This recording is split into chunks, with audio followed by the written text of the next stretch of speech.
السلام علیکم ورحمۃ اللہ۔ نماز کے چند مسائل پھر سے آپ کی خدمت میں حاضر ہیں۔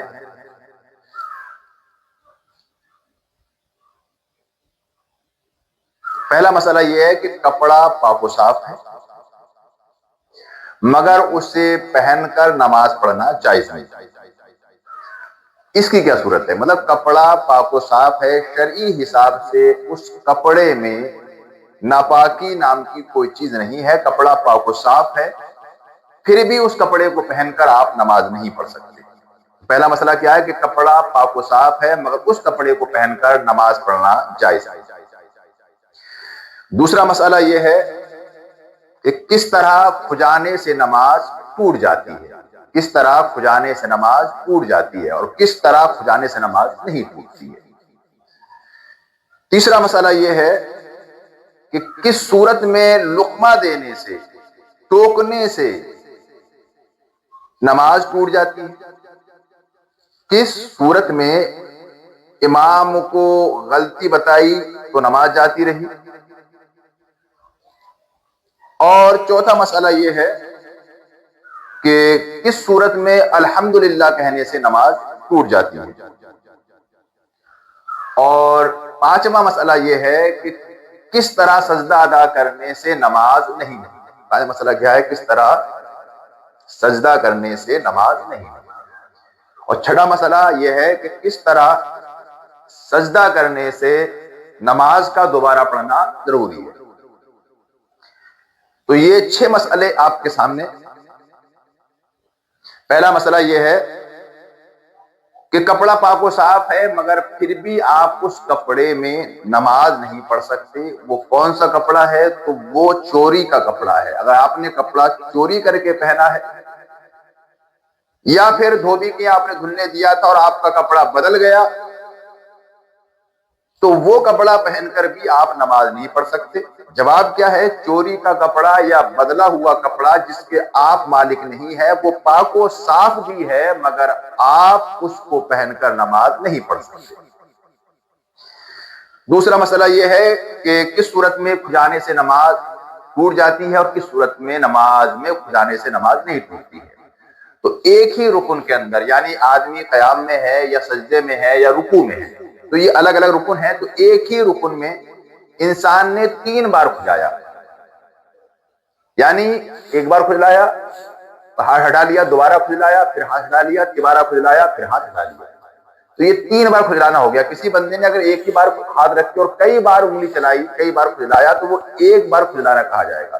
تو ایک ہی رکن میں اگر 3 بار کھجلا رہا ہے، یعنی ہاتھ لگایا پھر ہٹا دیا، پھر لگایا پھر ہٹا دیا، پھر لگایا پھر ہٹا دیا، تو اس صورت میں نماز ٹوٹ جائے گی۔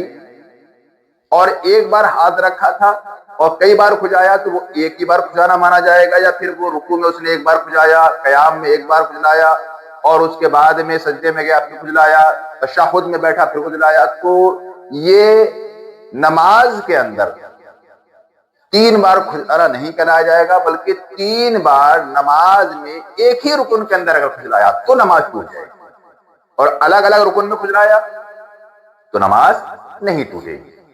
اب آتے ہیں تیسرے مسئلے کی طرف کہ کس صورت میں امام کو لقمہ دینے سے نماز ٹوٹ جاتی ہے، کس صورت میں امام کو لقمہ دینے سے نماز ٹوٹ جاتی ہے۔ امام قرات کر رہا تھا اور مقتدی نے لقمہ دیا پیچھے سے، یا امام نے کہیں بھول کی اور امام کو مقتدی نے لقمہ دیا۔ اب جو لقمہ مقتدی نے دیا تھا وہ لقمہ غلط تھا، یعنی وہ قرات کر رہا تھا، مقتدی کو یہ لگا کہ انہوں نے غلط پڑھا ہے، اس نے کچھ بول دیا اور جو بولا وہ غلط تھا، تو مقتدی کی نماز گئی۔ اور اگر اس نے جو لقمہ دیا تھا وہ غلط تھا اور امام نے وہ لقمہ لے لیا، یعنی امام اسی کے کہنے کے مطابق چل دیا، تو پھر امام کی بھی گئی اور جو مقتدی اور تھے ان کی نماز بھی چلی جائے گی۔ تو امام کو غلط لقمہ دینے سے نماز چلی جائے گی، اور امام اگر غلط لقمہ لے لیتا ہے تو پھر اوروں کی بھی نماز چلی جائے گی۔ اب کس صورت میں الحمدللہ کہنے سے نماز چلی جاتی ہے؟ تو اس کا جواب یہ ہے، ایک شخص نماز پڑھ رہا تھا، اس کے کانوں میں خبر آئی جو خوشی کی تھی۔ کوئی شخص نماز پڑھ رہا تھا، اس کے کانوں میں خبر آئی جو خبر خوشی کی تھی اور اس نے خوشی میں الحمدللہ کہہ دیا تو اس صورت میں بھی نماز ٹوٹ جائے گی۔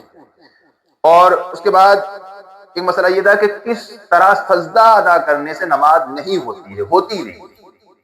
اس کا جواب یہ ہے کہ انسان نماز میں سجدہ اس طرح ادا کرے کہ اس کا پیر اٹھا رہے، اس کے پیر اٹھے رہے، یعنی کم سے کم ایک انگلی کا پیٹ بھی زمین پہ نہ لگے۔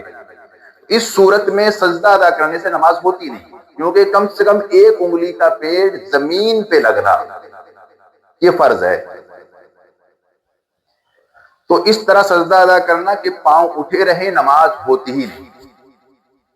اور